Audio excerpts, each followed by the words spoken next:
ఫ్రాంక్గా చెప్పాలంటే నాకు వచ్చింది అసలు ఒక రకమైన సక్సెస్ కింద కూడా నేను ఫీల్ అవ్వట్లేదండి. అందుకనే నేను బేసిక్గా మొదటి నుండి కంటెంట్ మీద ఎక్కువగా స్ట్రాంగ్గా ఉందాము అని మెంటల్గా ఫిక్స్ అయిపోయాను, సక్సెస్ ఫెయిల్యూర్ల కంటే కూడా.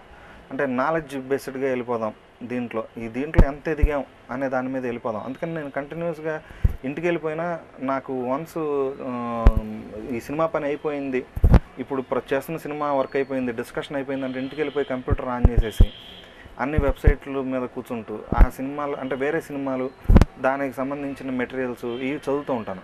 సో నాకు ఎంతసేపు ఏంటంటే మన సినిమా అనేది క్లాస్ రూమ్లో క్లాస్ ఇదిలాగానే ఉంటుంది, కానీ అది జీవితం కింద తీసుకోను. బేసిక్ ఏంటంటే ఇవన్నీ చదువుకుంటూ ఇంకేదో చేయాలి, ఇంకా చదువుకోవాలి, దాని గురించి తెలుసుకోవాలి, ఇట్లా ఆ టైప్లోనే ఎక్కువగా వెళ్తున్నాను. సో ఆ నాలెడ్జ్ బేస్గా వెళ్తున్నాను కాబట్టి నాకు ఏ రోజైనా కానీ నేను దాని మీదే సక్సెస్ అవుతాననే ఫీలింగ్ ఉంది. అంటే సపోజ్కి మంచి సినిమాలు తీసుకుంటూ వెళ్తున్నప్పుడు మనకు మంచి పేరు వస్తుందండి. సో ఇతను గోపి మోహన్ అనే అతను చాలా మంచి కథలు ఇస్తాడు, లేకపోతే మంచి సినిమాలు తీస్తాడు అనే పేరు వస్తుంది. ఆ పేరుని నిలబెట్టుకుంటూ తప్పడడుగులు లేకుండా వెళ్ళిపోతే సరిపోతుంది, వేరే హ్యాంగ్ ఓవర్లు పెట్టుకోకుండా అనేది నా ఫీలింగ్ అండి. అహంకారం గురించి ఒక మాట చెప్పాలి. నేను ఇండస్ట్రీకి రాకముందు చాలా యారగెంట్గా ఉండేవాడిని అని నా ఫీలింగ్. మొహం మీద కొట్టినట్టుగా అందరితో మాట్లాడేవాడిని. ఇప్పటికీ కొద్దిగా ముందుగానే హర్ట్ చేయను అవతలని ఇప్పుడున్న పరిస్థితిలో. అదివరకు అయితే హర్ట్ చేసే ఉద్దేశం ఉండేది. ఉంటూ చాలామంది నా ముందు అంతా బాగానే ఉన్నట్టున్నారు, నా పక్కకి వెళ్ళిపోయిన తర్వాత నా గురించి వేరే విధంగా మాట్లాడుకుంటున్నారని వేరే ఫ్రెండ్సే వచ్చి చెప్తున్నారు, నీ గురించి వాళ్ళు ఏమనుకుంటున్నారు తెలుసా, ఇలా అనుకుంటున్నారు అలా అనుకుంటున్నారని చెప్తున్నా. ఓహ్ ఏంటిది అని అనుకుంటున్న టైంలో మా బ్రదర్ ఒక అతను చెప్పాడు, విపాసన ఇది ఉంది, మెడిటేషన్ ఉంది, అక్కడికి వెళ్ళరా, నీకు కుదరలేదు అంటే. అప్పుడు ఇంజనీరింగ్ వదిలేసి సినిమాలను తిరుగుతుంటే మా బ్రదర్ చెప్పాడు అనమాట. చెప్తే సరే అని వెళ్ళానండి. అక్కడికి వెళ్ళిన తర్వాత నిజంగానే నేను అహంకారం లేదు అని ఇప్పుడు అంటే అది అబద్ధం అవుతుంది. ఫ్రాంక్గా చెప్పాలంటే ఉన్న వాళ్ళ మీద నాకు తక్కువ ఉండొచ్చు, బట్ అహంకారం లేని మనిషి ఉండడండి ఫ్రాంక్గా. అక్కడికి వెళ్ళిన తర్వాత అబ్జర్వ్ చేసింది అది. ప్రతి ఒక్కడు మీరు ఏ ఇంటర్వ్యూ అయినా ఓపెన్ చేయండి, అందరూ నేను నా సినిమాలు, నా సక్సెస్, నా అని మాట్లాడే ప్రతి వ్యక్తి, నా రాష్ట్రం, నా దేశం, నా ఇది అనే ప్రతి ఒక్క వ్యక్తికి అహంకారం ఉన్నట్టేనండి. నా అనే ఫీలింగ్లోనే అహంకారం అనే ధ్వని ఉంది. సో అది నేను ఇప్పుడు మనిషిగా నేను ఇప్పటికి కాంకర్ చేయలేని, కాంకర్ చేయగలిగితే చాలా గొప్ప విషయం అవుతుంది. అది నేను టెక్నికల్గా అంటే నేను యాక్చువల్గా ఏంటంటే పుస్తకాలు చదివి ఉన్నదాన్ని బట్టి నేను అండర్స్టాండ్ చేసుకున్నది అది. ఇక మీరు అన్నట్టుగా ఏంటంటే మిగతా వాళ్ళతో కంపేర్ చేస్తే మాత్రం డెఫినెట్గా ఇండస్ట్రీలో నేను చాలా సాఫ్ట్గా ఉంటానండి, అంత అహంకారంగా అయితే ఉండను. మా ప్రొడ్యూసర్స్ వీళ్ళందరూ అందరూ దాదాపు ఒకళ్ళిద్దరు తప్ప ఆల్ మూవీ ప్రొడ్యూసర్స్ నాకు రెమ్యునరేషన్ లేకొట్టిన వాళ్ళే. అహంకారంగా ఉండేటట్టయితే వాళ్ళందరినీ నేను దుమ్ము దులిపిండేవాడిని కదా.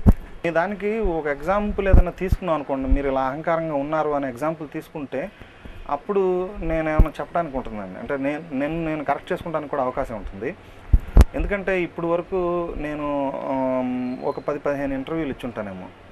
అది కూడా ఏంటనంటే నాకు వీళ్ళు జెన్యూన్ అని అనుకున్న వాళ్ళకే ఇంటర్వ్యూలు ఇస్తూ ఉంటాను తప్ప ఇంత మటు బయట పబ్లిక్కి వెళ్ళిపోయి నాకు పబ్లిసిటీ కావాలని అంటాం, నా పేరు పెద్దగా కనపడాలనుకుంటాం, ఇలాంటిది ఎక్కడ వాళ్ళు వేయకపోయినా కూడా నేను పెద్ద పట్టించుకోను. ఎందుకంటే I'm much bigger than that. నాలో ఉన్న ఒకటే ఒక అహంకారం ఏంటంటే నేను ఎలాగైనా ఈ ఫీల్డ్లో నెంబర్ 1గా సస్టైన్ అవ్వగలను అని నా ఫీల్. ఆ కాన్ఫిడెన్స్ లేకపోతే ఈ ఫీల్డ్లో ఉండలేము. అదొకటే తప్ప అది ఉండటం తప్పు అని అంటే మరి వర్క్ సైడ్ మనకు ఉండాలి. కాకపోతే పర్సనల్గా ఈగోస్ ఉండకూడదు. నేను ఆ విషయంలో ఏదన్నా ఉన్నా కానీ కంట్రోల్ చేసుకుంటానికే ట్రై చేస్తూ ఉంటాను. ఇండస్ట్రీకి వచ్చినప్పుడు అండి బేసిక్ ఏమైందనంటే మేమంతా ఒక చిన్న సినిమా తీసే ఒక చంద్ర సిద్ధార్థ అని ఒక డైరెక్టర్ ఉన్నారు, ఇప్పుడు మన ఆనాలుగురు తీసిన డైరెక్టర్. ఆయన మా టాలెంట్ని గుర్తుపట్టాడు బిగినింగ్లో. పట్టారు కానీ పాపం ఆయన ఫస్ట్ సినిమా, ఆయన రకరకాల స్ట్రగుల్స్ ఫీల్ అవుతున్నాడు. ఆయన దగ్గర నేను, త్రివిక్రమ్ సీను, సునీల్, ఆర్పి పట్నాయక్, ఇంకా చాలామంది ఇండస్ట్రీలో ఈరోజు సక్సెస్ అయిన చాలామంది అందరూ కూడా ఏంటంటే ఆయన దగ్గర రోజు ట్రైలెక్స్ సెంటర్ అని ఉండేది, అక్కడ టీ షాప్, అక్కడికి వెళ్ళి కూర్చుంటూ ఉండేవాళ్ళం. మా దగ్గర మ్యాక్సిమం ఉంటే జేబులో 100 రూపాయలు అలా ఉండేది పరిస్థితి. వీరు పొట్ల వీళ్ళందరూ కూడా అనమాట. సో ఏంటంటే రోజు వెళ్ళి కూర్చుని అక్కడే కబుర్లు చెప్పుకుంటూ సినిమాల గురించి మాట్లాడుకుంటూ ఆ సినిమా ఎలా ఉంది, ఆ సినిమా ఎలా ఉంది, రాత్రి 2ంటికి అందరూ వెళ్ళిపోయాం. ఆ లోపల ఏంటంటే 20 రూపాయలు ఖర్చు అయ్యేదండి, ఒక 4-5 టీలు తాగేవాళ్ళం. అలా ఖర్చు అయిపోయి మళ్ళీ వెళ్ళిపోయేవాళ్ళం. ఇలాంటి ఉన్న పరిస్థితుల్లో ఏంటంటే నెమ్మదిగా త్రివిక్రమ్ సీను పోసాని గారి దగ్గర పనిచేయటం వల్ల ఫస్ట్ అవకాశం వచ్చేసింది ఫాస్ట్గా. తర్వాత ఆర్పి పట్నాయక్కి తేజ దగ్గర అవకాశం వచ్చింది. అలా దశరథ్కి ఎక్కడో ఒక చోట తేజ దగ్గర అవకాశం వచ్చిందండి. సో అలా ఎవరికి వాళ్ళు అవకాశాలు ఎత్తుక్కుని వెళ్ళిపోతున్నా ఉన్నారు. నాకు ఆ టైంలో నేను ట్రై చేస్తుంటే నాకు ఎందుకో దొరకలా. ఆ టైంకి నేను చందునే నమ్ముకుని ఉండేవాడిని. అప్పుడు చందుదేమో సినిమా స్టార్ట్ అవడానికి లేట్ అవుతూ ఉండేది. ఆ టైంలో ఏంటంటే మా అన్నయ్య గారు ఒకసారి ఎందుకురా నీకు ఈ సినిమాలు ఇవన్నీ, ఒక కంపెనీలో ఉద్యోగం ఇప్పిస్తాను, జాయిన్ అవ్వు, తర్వాత నెమ్మదిగా చూద్దాంలే అన్నారు. లేదు నేను సినిమాలు తప్ప వేరేది ఏమీ చేయను, మీరు ఏమన్నా చెప్పగలిగితే. వాళ్ళకి కొన్ని పరిచయాలు ఉన్నాయి, బి గోపాల్ గారు, మోహన్ బాబు గారు ఉన్నాయి. కానీ మా ఇంట్లో అసలు టోటల్గా ఏంటంటేనండి, నేను సినిమాల్లోకి వస్తానని చెప్పిన తర్వాత టోటల్గా నన్ను బాయ్కట్ చేశారు. అంటే పెళ్ళిళ్ళకి పిలవటం మానేశారు బేసిక్గా, తర్వాత ఫంక్షన్లకు పిలవటం మానేశారు. అసలు మా మదర్ అయితే ఆల్మోస్ట్ నాతో మాట్లాడిన స్టేజే, ఏదో వచ్చినా కానీ అసలు అంత దూరం వాళ్ళు ఆలోచించట్లా. వీడి లైఫ్ స్పాయిల్ అయిపోయింది అనే ఫీలింగ్లో ఉన్నారు. ఇంకా అంటే ఇది డాక్టర్స్ లాగానో ఇంజనీర్స్ లాగానో ఒక సెక్యూర్డ్ ఇండస్ట్రీ కాదు. అంటే వీళ్ళ లైఫ్ ప్రాపర్గా ఉంటుందని ఎవరో చెప్పలేం. ఇప్పటికీ చాలామంది సార్ నేను ఇండస్ట్రీకి వస్తానంటే మా మదర్ నాకు ఎలా క్లాస్ పీకిందో నేను వాళ్ళకి అలాగే చెప్పడానికి ట్రై చేస్తాను. ఎందుకంటే నాకు అదృష్టం కలిసి వచ్చో, టాలెంట్ ఉందో, లేకపోతే నేను చేసిన శ్రమ వల్ల, నా కమ్యూనికేషన్ స్కిల్స్ వలన నేను ఈరోజు ఈ పొజిషన్కి ఉన్నాను. కానీ అందరికీ ఆ పొజిషన్ వస్తుందో రాదో మనం చెప్పలేం. మా కాన్సర్న్ మా మదర్ ఏమో చాలా వర్రీ అయిపోతూ ఉండేది, ఇదేంటి పొజిషన్ అని చెప్పి. కరెక్ట్గా ఆ వర్రీ అవుతున్న టైంలో సరే మోహన్ బాబు గారి దగ్గర చెప్తానులే మా అన్నయ్య అన్నాడు అనమాట. వెళ్తే ఆయన ఎప్పుడు మోహన్ బాబు గారు ఎప్పుడు తను వెళ్ళినా కానీ ఏంటి బ్రదర్ వచ్చావా అది అని సెకండ్ ఇచ్చి వెళ్ళేవారు. ఆ రోజు అనుకోకుండా ఏదో మీటింగ్లో ఉండి బ్రదర్ నువ్వు ఉండు నేను వస్తాను అని చెప్పి ఒక అరగంట వెయిట్ చేయించారు. అప్పుడు మా బ్రదర్ బయట ఉండే ఒరే జీవితంలో నేను ఎప్పుడు ఎవరి కోసం, నేను డాక్టర్ని, నేను ఎవరి కోసం నేను వెయిట్ చేయలేదు, నా కోసం పేషెంట్లు వెయిట్ చేస్తూ ఉంటారు, నీకు సినిమా పిచ్చి ఉందనే విషయంతో నేను మోహన్ బాబు గారి దగ్గర అరగంట నుండి వెయిట్ చేశాను. అంటే మోహన్ బాబు అయితే కలిసేసి మాట్లాడి సెకండ్ చెల్లిపోతాను, నీ అపాయింట్మెంట్ గురించి ½ అన్ అవర్ వెయిట్ చేస్తున్నాను, సరే చూస్తాను లైఫ్లో నువ్వు ఎలా పైకి వస్తావు అని. తర్వాత లోపలికి తీసుకెళ్తే మోహన్ బాబు గారు ఏమన్నారంటే నీకు నేను జీతం వేయలేను, ఎందుకంటే ఫ్రాంక్గా చెప్పాలంటే అండి పాపం ఆ సినిమాకి 9 అసిస్టెంట్ డైరెక్టర్స్ ఉన్నారు, 9 మంది ఉన్నారు యమజాతకుడు అనే సినిమాకి. నా 9 మంది అసలు నీ అవసరం లేదు, కానీ మీ అన్నయ్య చెప్తున్నాడు నేను పెట్టుకోవాలి, మీ ఇద్దరం చాలా ఫ్రెండ్స్ పెట్టుకోవాలి కాబట్టి నువ్వు చెయ్యి, నీకు జీతం ఇయ్యను, 7 ఏళ్ళు పోతుందో 8 ఏళ్ళు పడుతుందో 10 ఏళ్ళు పడుతుందో అసలు నువ్వు లైఫ్లో ఇక్కడ సక్సెస్ అవుతావో లేదో నేను చెప్పలేను, కానీ సిన్సియర్గా పని చేస్తే మాత్రం పైకి రావడానికి ఛాన్స్ ఉంది, నువ్వు రావాలని కోరుకుంటున్నాను అని చెప్పి ఆయన ఏదో గట్టిగా చెప్పి ముందు డిస్కరేజ్ చేశారు. తర్వాత ఏమైందని అంటారంటే మేము షూటింగ్ చేసుకుంటూ వెళ్తా ఉన్నాం. ఒకరోజు మా అన్నయ్య వాళ్ళ ఇంట్లోనే షూటింగ్, మా అన్నయ్య వాళ్ళ ఇల్లు షూటింగ్కి ఇస్తూ ఉంటారు, అందులోనే షూటింగ్ జరుగుతుంటే 15 రోజులు 20 రోజులు అయింది. అక్కడ రోజు మా యూనిట్లో ఎవరికి తెలియదు అది మా అన్నయ్య వాళ్ళ ఇల్లు అని. మా అన్నయ్య వాళ్ళు కూడా వచ్చేసి అలా ముక్తసరిగా అలా చూసేసి ఒక నాడిచ్చేసి వెళ్ళిపోతూ ఉండేవాళ్ళు. సో ఇలా ఉంటుండగా ఒకరోజు భోజనానికి అందరూ మా అన్నయ్య వాళ్ళను మోహన్ బాబు గారు వాళ్ళు అందరూ కూర్చున్నప్పుడు మొత్తం ఫ్యామిలీ అసలు నేను అనేవాడిని అక్కడ చేయటం, నేను వాళ్ళప్పుడు అనుకుంటున్న మాట ఏంటంటే వీడు అక్కడ లేబర్ లాగా అక్కడ వర్క్ చేస్తున్నాడు, అంటే ఒక కూలీలాగా పని చేస్తున్నాడు, ఇక్కడ వీడు ఇంజనీరింగ్ చేసుకుని వచ్చి వీడేంటి వీడు బతికేంటి అని ఒక జాలీ సింపతిలో ఉన్నారు వాళ్ళు.